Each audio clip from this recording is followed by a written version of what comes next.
Hey there, Russ here.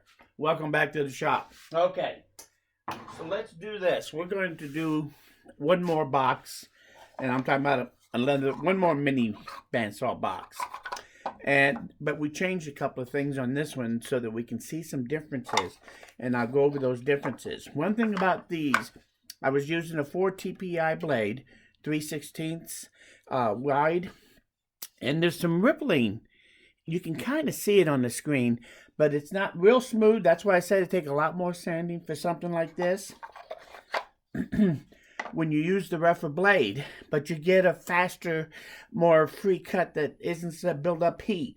In soft material, it's not so critical. When you start getting into your hardwoods, you're probably going to want to stay with that 4 TPI blade because you're going to have to be a little more aggressive, or that other one. The more you have, the more TPI there is, the hotter that blade's going to run, and the faster it'll dull, and the harder it'll be to cut through the wood itself. So since right now I would recommend stay with your soft woods. Just everything you do it with anything that's a nice soft wood. Eventually, as you start to do harder woods, you'll appreciate that you were able to get some of this stuff done by doing it, because it is a lot easier. And your sanding, definitely easier. So, make all your mistakes now so that later on, when you're doing it with hardwood, you don't have to correct so many bad mistakes. And when I say mistakes, I'm talking about, see the bottom of that box, how rough it is? That's a bad mistake. But that's the way the blade acted on me, and there's reasons for that. And as you learn to use it, you'll find that you'll make fewer and fewer of those as you go along, especially as long as you have a good blade. You're adjusted pretty good. My blade is tensioned. So, and one other thing, real quick before we get too involved here, somebody asked me about the height of my bearings here, and they asked me if I keep it up or if I lower it down to where I'm doing my work and lower it down to here. Most of the time I like to leave it up. If I really want to get a good, clean, tight cutting, I can bring it down close to it. It does help. And what it really helps with is this sort of thing. Because if I look at this one and I look at the last one I did, this one I did have this completely raised up. When I did this one, this thing was actually down. And the amount of ripples that I got from it, even with the same blade, I think are a little more extreme. So it does affect the finish on these things as to how high or low you have it.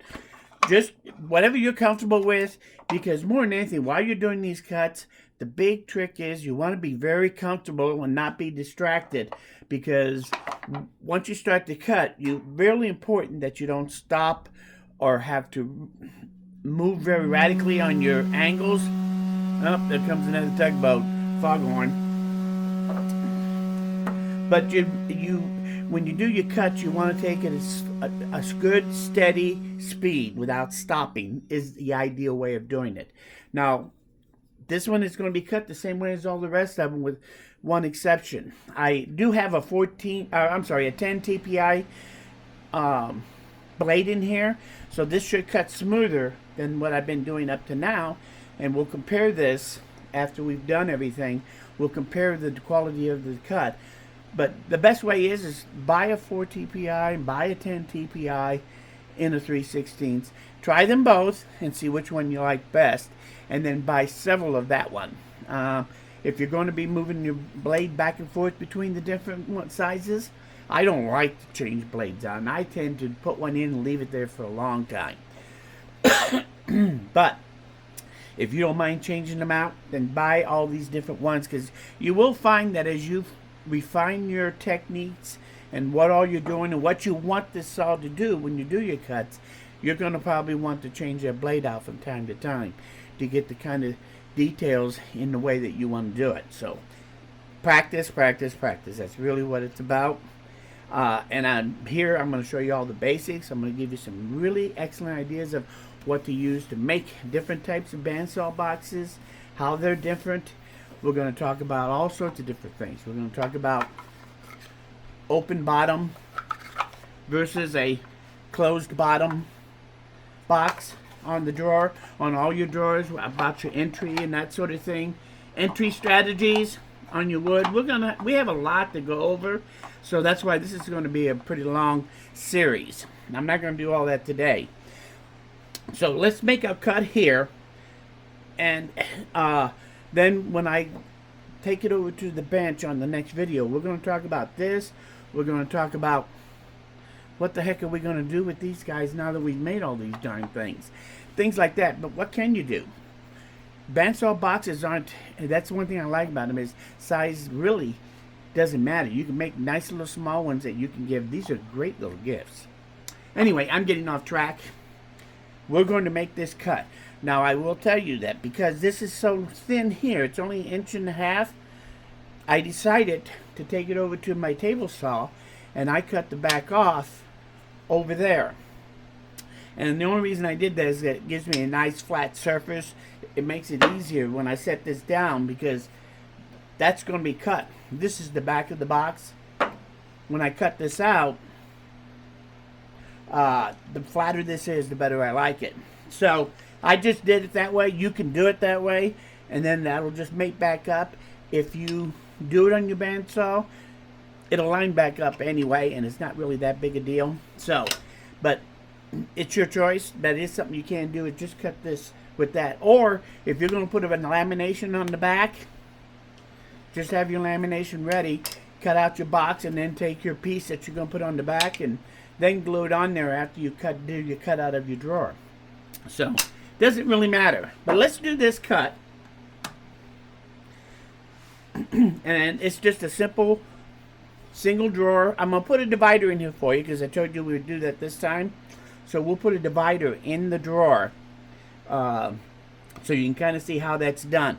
And on the next box I do, we're going to make a little tray, as well as like maybe 3 compartments, and then the center compartment will have a tray on it, so that you'll have 2. So you'll basically have 4 spaces, individual spaces in that little drawer.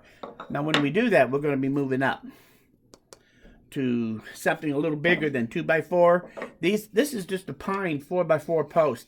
This is one of the, I probably made more bandsaw boxes using 4x4 material than anything else. And if you buy a cedar post, it's a little expensive, but boy, you can make some pretty nice boxes pretty easily using the 4x4 posts. And we'll get into all that, and I'll show you some of the ones that I've done with 4x4 post and how you can build on them and everything.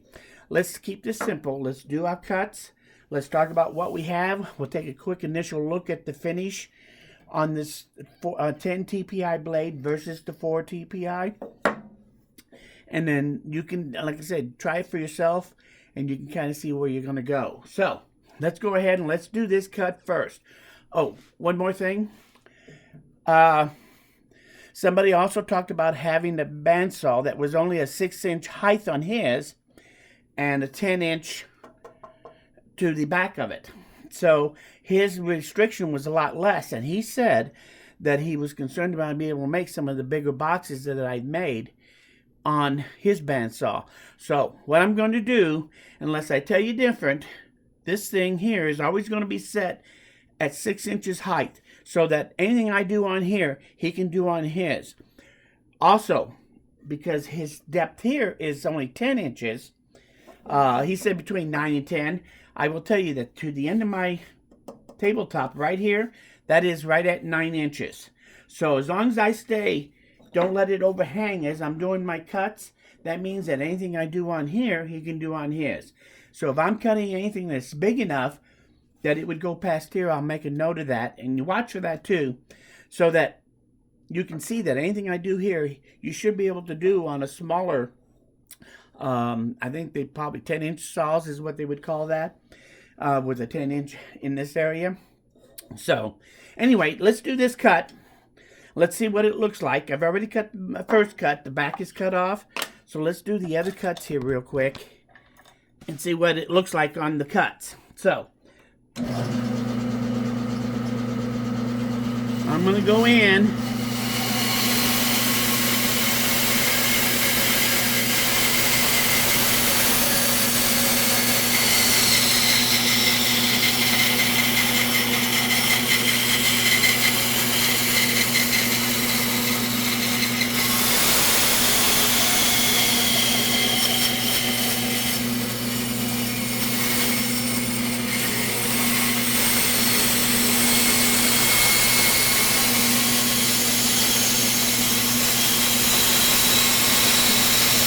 There's my first turn.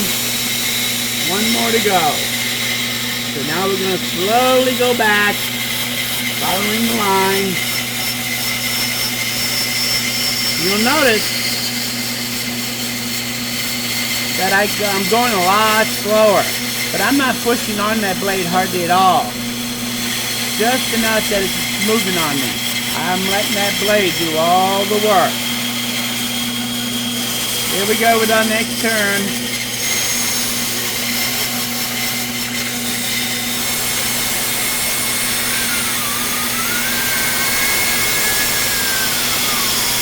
Wow, I had a little bit of a problem there.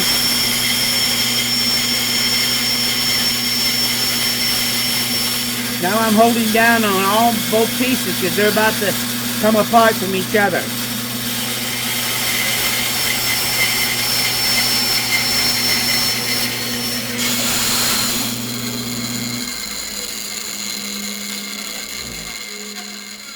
Now I am going to let it stop at this point. And if I can do this, let's see if I can do this. Okay, that makes it a little easier. And then we back it out of the blade. Don't try to do this and back it out. I never back up a cut. If I have to go backwards, then I turn the machine off almost always. Because if you're going to have to do a cut and then have to back all the way out of your cut, you don't want that blade to be running there. You'll pop it right off of the wheel. So, anyway, this is now cut. Let's do this. Open this up to where it's going to be opened up for the base, and then we'll cut out the bottom. Now, this seems to work pretty good in here, so I think we're not going to have any problem here. But let's quickly mark it for top, back, point toward the front. The front's already marked from my marking to begin with when I laid it out. The bottom isn't quite nice and flat. So I think I'm going to walk over and I'm going to run it on the sander over here real quick just to take this hump off. I could do it right here. But being a 10 tooth instead of a 4 tooth, it's a lot harder to clean up with your saw in this area. So I'm just going to run over to the sander. If you want, you can just wait right here. I'll be right over there for just a couple of minutes. Let's flatten this out.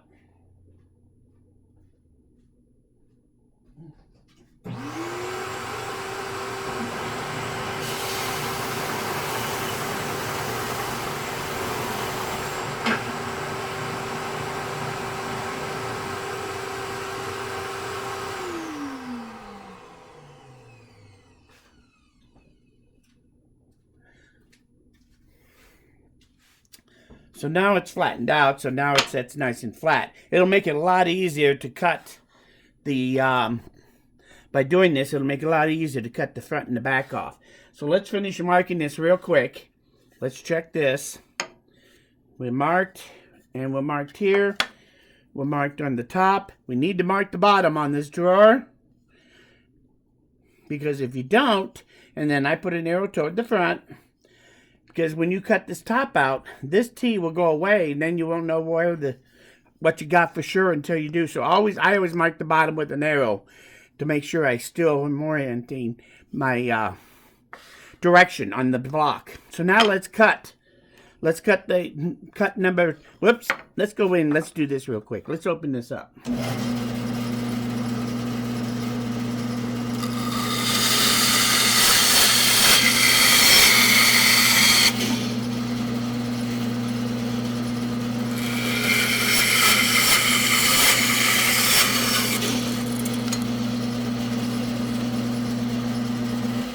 Okay, much better. Now let's make the drawer. So we want to cut the front and the back off. So we're going to lay it on its bottom, and let's cut those off. Now I would like to have a guideline here, so I'm just going to, again,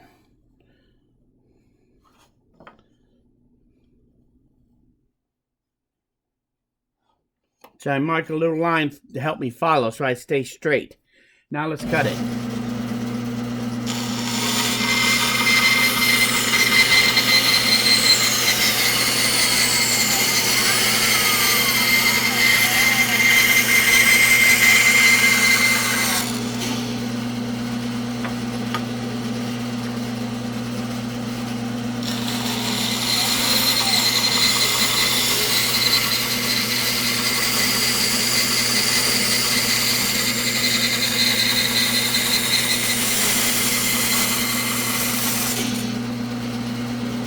Okay. So now, let's do the final cut. I'm going to mark, this is going to be the front, but the bottom of the tray is going to be about this thick. So let's draw a line right through here to give me a line to follow. And then we're going to come down here. I like to come in at an angle, and you're going to then have a curve right here, like this.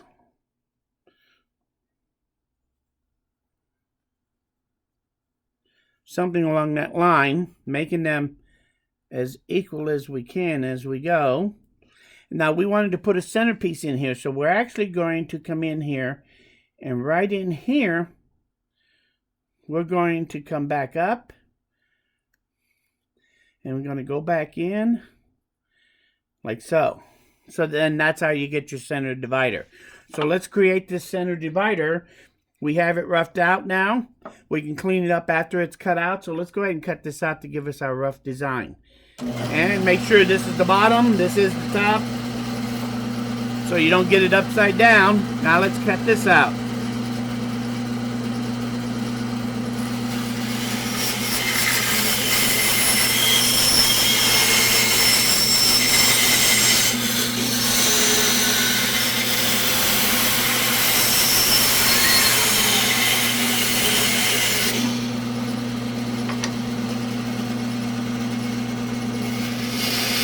Now we just cut the other one out the same way.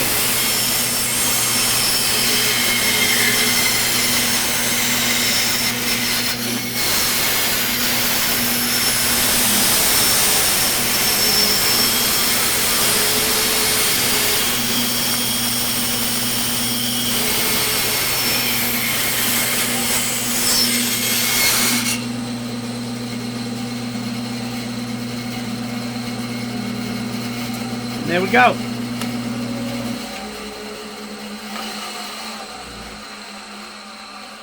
So I take my two pieces here. We'll glue them back on like so. Not quite like that. There's the outside. Well, this one will go there. This one goes here. When we glue it up, it should line up pretty nicely. And then, so now what's left is to do a glue up. So, let me take this. I'm going to set that like that. Let's drop these pieces in there.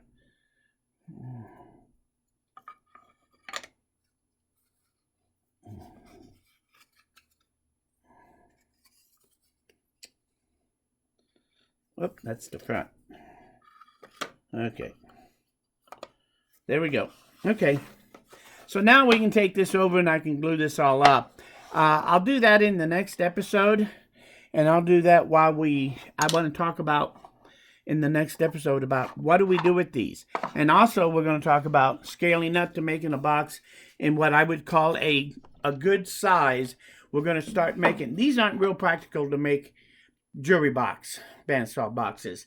It's a little on the small side. They have uses, and we're going to talk about that too. So put your OTB hat on and think about what can you do with these? What can you make? And I want to hear some ideas because I'm going to show you some of the ideas I have, and we'll see if you come along the same as I do. So you can tell me this time, or you can tell me when we get to the next one on the comments there. So that's up to you. But I already have 3 things that I've decided I can do with these to begin with and make use of making little small boxes. These are the easiest thing in the world to make. Making a box like this, as you saw, really takes no amount of time. And when you get done, you have virtually nothing wrapped up in this thing except a little bit of time. So, But you can actually find uses for these, and these things, I'll tell you the truth, they're great little gifts. Anyway, I am also going to show you, we're going to do another one on a bigger piece here, and on this one, the nice thing about that is on this one, instead of just a divider, we're going to actually build in a tray also, so that we can take this drawer and turn it into 4 separate compartments, and all on the bandsaw. So we're going to go over that and how to do that, so you can learn how to take them and make them larger as well as smaller. So it's time to think big. Also, we're going to talk about these. Remember, these are the little cutouts that we did on the drawer. When we start sizing up like this, these are going to get a lot bigger, these cutouts. And these cutouts sometimes can be very useful too for different things. So we'll talk about that a little bit too, so you can see what you can do with the box and all the scrap that it creates. Some of it, and there's no doubt, is just going to go by the wayside. But at this point, I can take any of these boxes, shape them any way I want.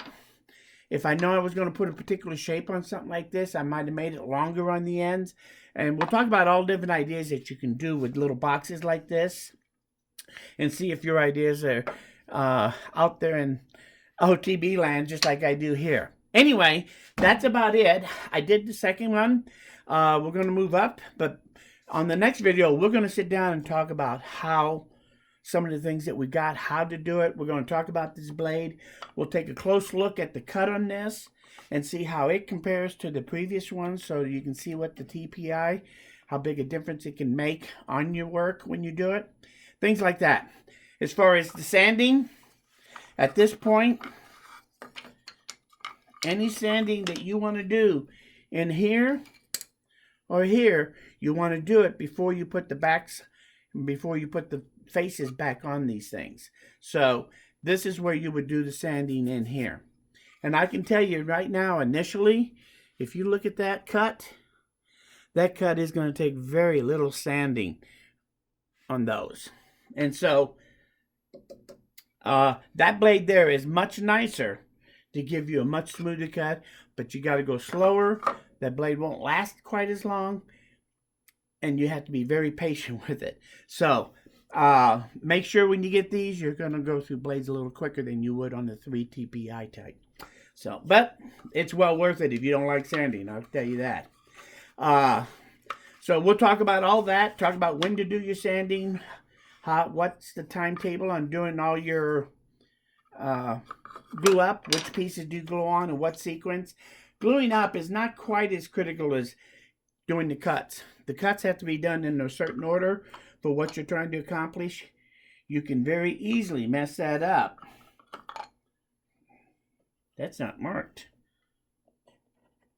Okay, now it is. So, anyway, and we'll go over a bunch of new stuff. I hope you enjoyed this video. I did ramble a lot in this one, but hopefully you learned something else about what we're doing here. If you have any questions, any comments, any thoughts, just leave them down below. I do read them all, and I enjoy reading them. If you learned something here, you like this video, hit that like button. Lets me know I'm doing something right. Most importantly, please come back again, because I'm nowhere near done.